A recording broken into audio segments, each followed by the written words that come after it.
right, so section 3.3, and we want to look at three theorems.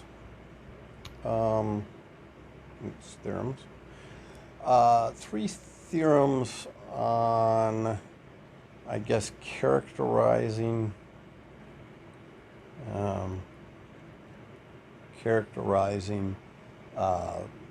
dependent sets, or linearly dependent sets. Okay, so we have what? Theorem 3.3.1, and this says a family or a set. They tend to use the word family. A family of M vectors in Fn. Now again, you can just think of that as vectors in Rn, will be linearly dependent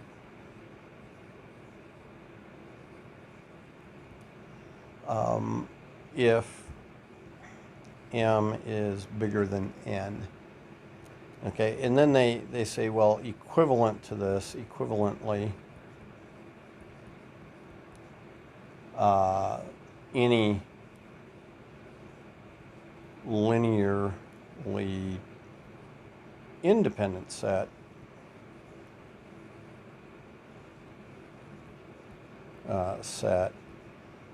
of M vectors, or family, as they say, must have M less than or equal to N. Okay?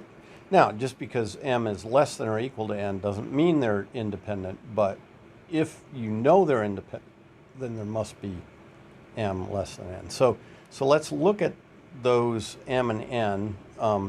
What they're saying is, so for instance, suppose I'm in 2 space, R2, 2, 1, 1, 0, and negative 1, 1. This is saying these are dependent. Okay, because there are 3 of them, but it's just in R2. So if I have more vectors than the dimension, then the set's going to be dependent. Okay, and the proof on that is just kind of what we see here. Is, imagine, remember, we're looking at linear combinations of the columns. I could set this up as a 2 by 3 matrix and set that equal to, make a matrix equation where I'm setting it equal to 0, making a homogeneous equation. And what we know is if there are more columns than rows in a matrix, then the homogeneous equation for that matrix always has a non-trivial solution. And so that's the proof is, let A be that matrix made up of the columns here. A family of M vectors. So I'll just make those vectors, say x1, x2, up to xm, like that. Then if we want to solve, AC is equal to the 0 vector, then what we see is A has M columns. That's pretty obvious. But and rows, since each xi is an element of Fn. Okay, so there are more columns than rows, right? So theorem, now I wouldn't have known it was theorem 1.5.1, but you know, this is that theorem that says AC equals 0 has a non-trivial solution. Okay, but so what that's saying then, if that's non-trivial, then there's this vector C such that not all the CI's are 0. Okay, so the columns of A are linearly dependent. Okay, so we looked at it just as this matrix equation, went back to theorem 1.5.1 and just said, hey, I've got this rectangular matrix, you know, and if I am trying to solve, you know, something like this, then I can find a non-trivial solution.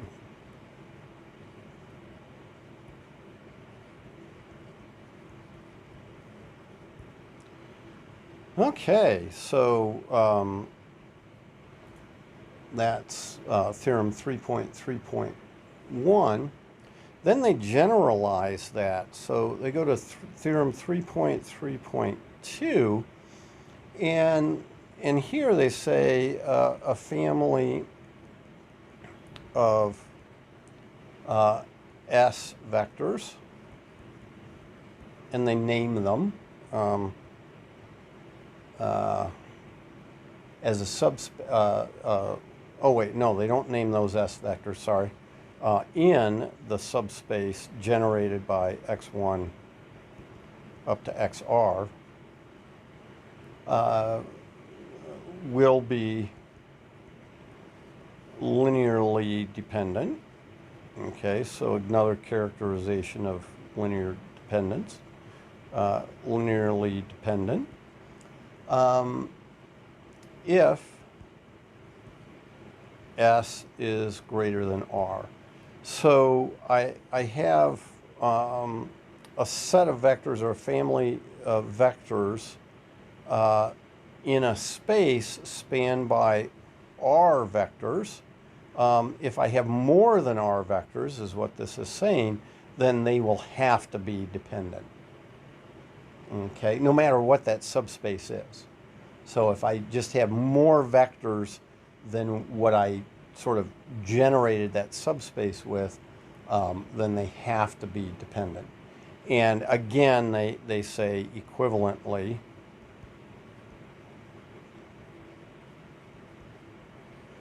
a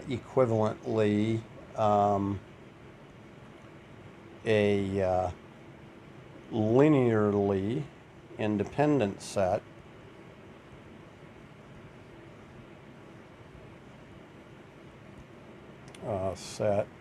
or family of S vectors in that subspace, SXR, must have S less than or equal to R. In other words, must have no more than R vectors in that set if I want them to be independent. Now again, they may not be independent, but if I want them to be independent, they have to have no more than the R vectors that make up this family that generated the subspace. So, you know, if I'm looking at, for instance, you know, the subspace spanned by 1, 1, 1, and I don't know, 101, something like that, then if I give you 3 vectors, so here's a set of 3 vectors. Maybe it's 2, 2, 2,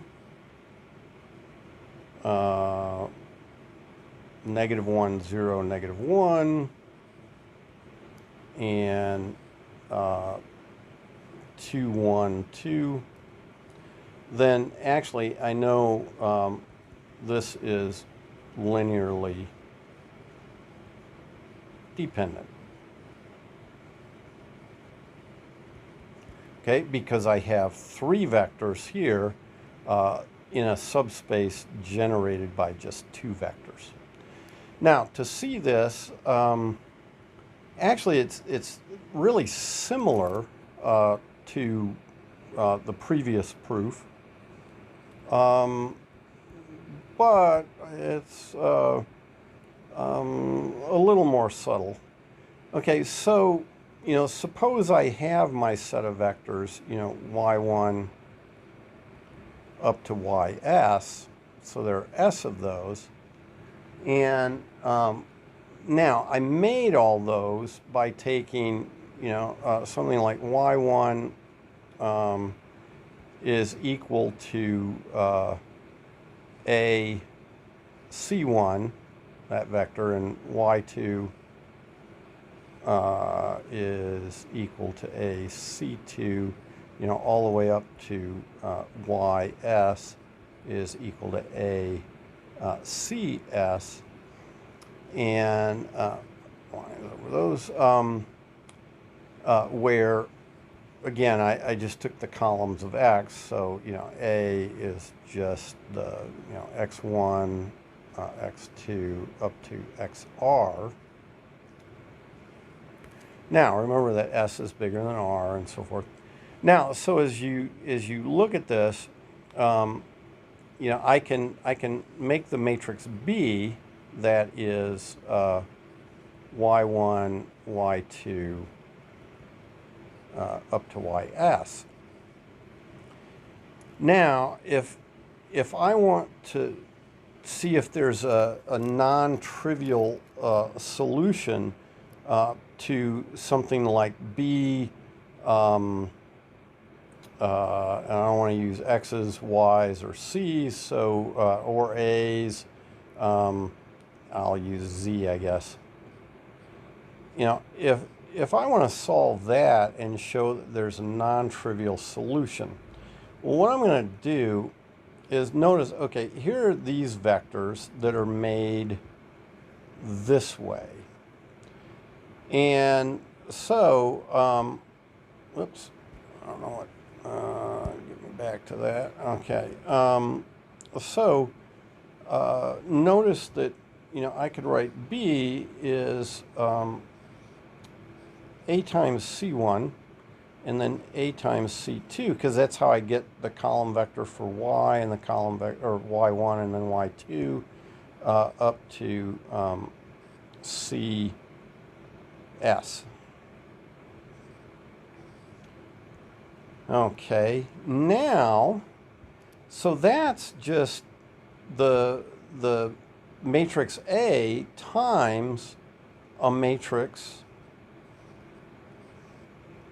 that's made up of these vectors up to CS. Okay, and okay, these are just some vectors. I don't know what they are. I just know that they produce the y's, and so I can do this. And so I could just write this as the matrix C. So B is A times C, but now here's something to notice about A and C. A is, I don't know how many rows it has, right? I don't. I mean, I just know it's made up this way. I don't know how many rows are in X, but I know how many columns. So I'm going to say this is N, well, I do know there are N because it was in Fn somewhere, I guess. But A is n by r. Okay, but what that means is that C is r by s. And there's the important part, r by s. And so as I look at this problem and I think of b times z equals 0, this is equivalent to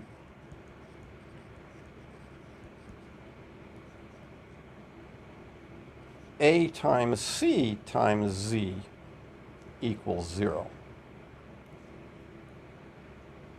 And the question is, can I find non-trivial Z that make this true? Well, I can because of C here, right? So first, solve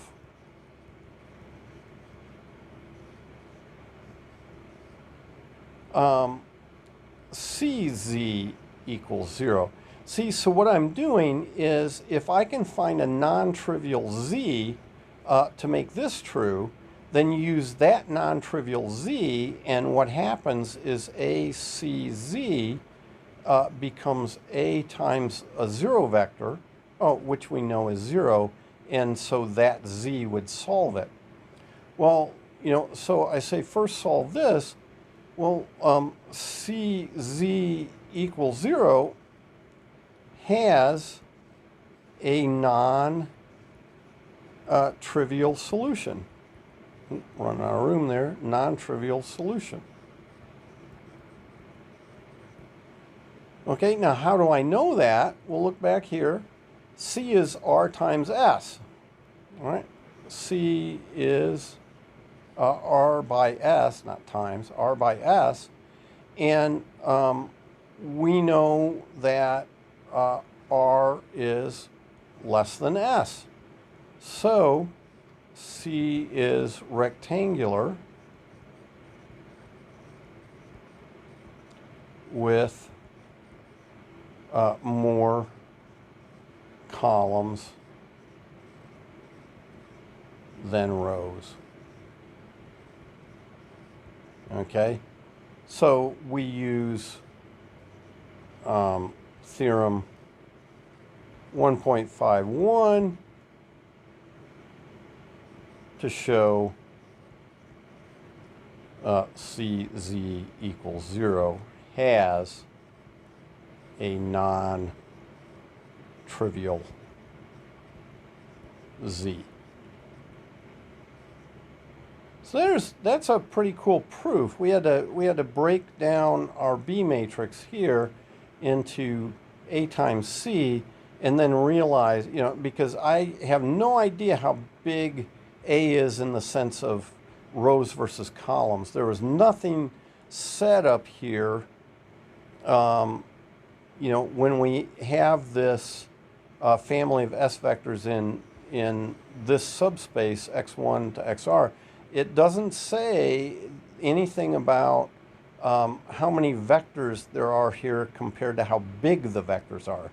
So this could be 2 vectors like we had here, just 2 vectors, but in 3 space, so that, A might be rectangular, but with more rows than columns.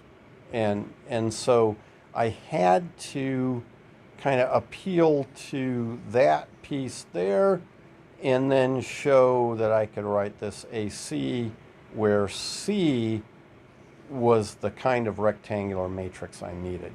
Okay, so that was, I think, a pretty involved proof for that, which they didn't bother with. And then finally, the third theorem, theorem 3.3.3, this is kind of an interesting thing, is it says, vectors x1, x2 up to xm, again in Fn. Okay, so there may be fewer. Now we know there aren't more than n vectors, but there may be fewer than n vectors. In this case, we're characterizing independence, linearly independent.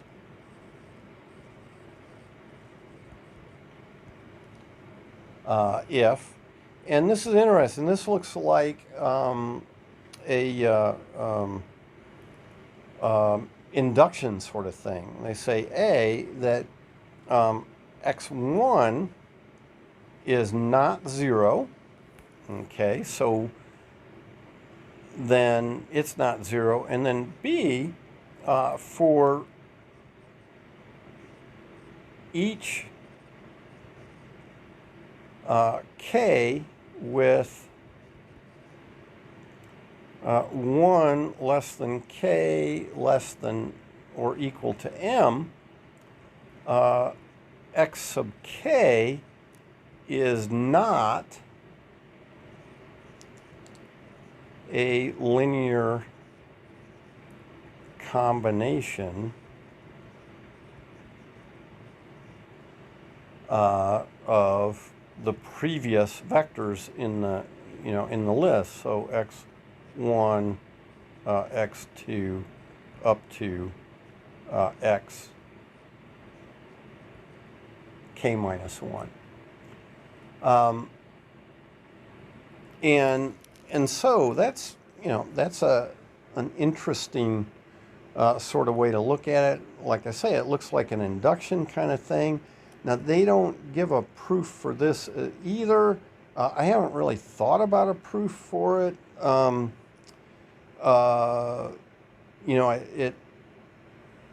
I guess if I were to do it, I would do it on an induction on this size m, right? I would do an induction that certainly one non-zero vector is always independent, because the only way I could make it 0 is to multiply it by a scalar 0. And so, that would check. And then, I would, I guess, then, try to make an induction hypothesis, for any, for m less than or equal, or, well, we'll use an n because there's an m here, but, so and there's an n up there, so j, I guess, something like that. Our induction hypothesis would be that it works for everything up to j, and then, so I don't know. This is really more of a sketch of a proof, but this definitely works for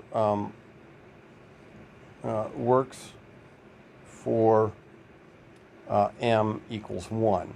Okay, because again, if x1 is not equal to the 0 vector, then the only way to have some c1 times x bar, x1 bar equal the 0 vector is for c1 equals 0. So that says independent. Okay, linearly independent. And so now, assume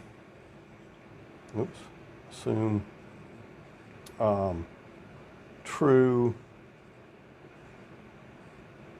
for, all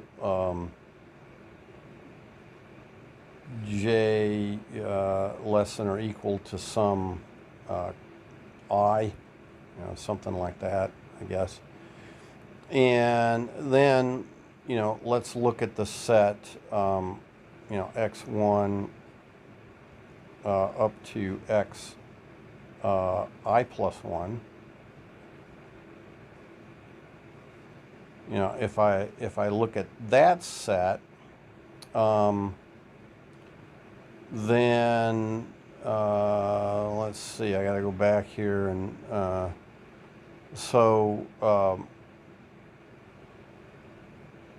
what I can tell you is x I plus 1 is not a linear combination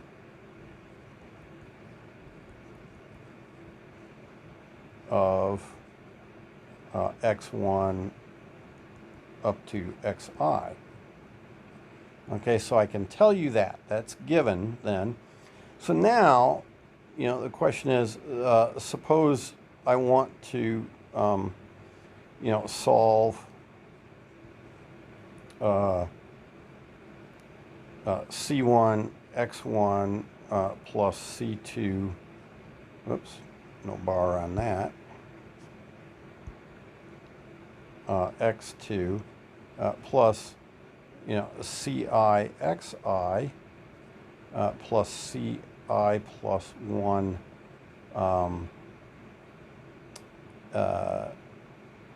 xi plus 1 equals the zero vector.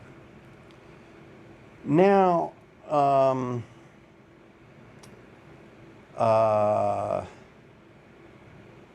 as I look at this, I'm wondering about a couple things. You know, one would be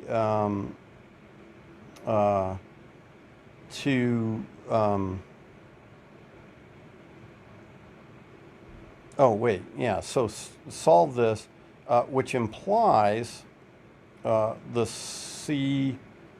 It's not a linear combination of all of these. Oh, well, I could be wrong here. So again, I'm kind of, you know, thinking on my feet. Actually, I'm sitting. So it's not a linear combination. And so what that means is, you know, so maybe I'll come back to this. What that means is that if I take the matrix A, and I'll call this the matrix AI because I'm going to take x1, x2, you know, all the way out to x sub I, that matrix, then what I know is AI times C equals xi plus 1 has no solution.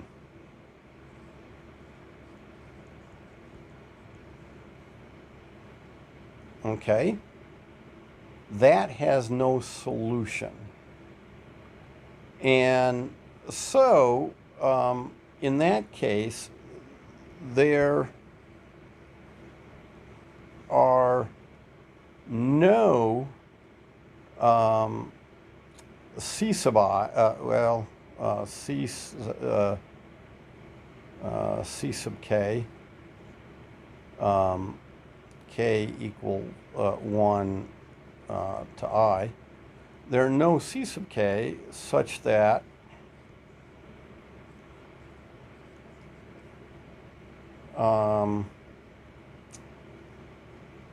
AIC minus xi plus 1 is equal to the zero vector. Okay? So, no matter what I do, there's nothing I can do to make this true. Okay? Or another, this is true for all possible C vectors. You know, so I guess, you know, yeah, another way to put it is AIC minus xi is not equal to 0 for all c.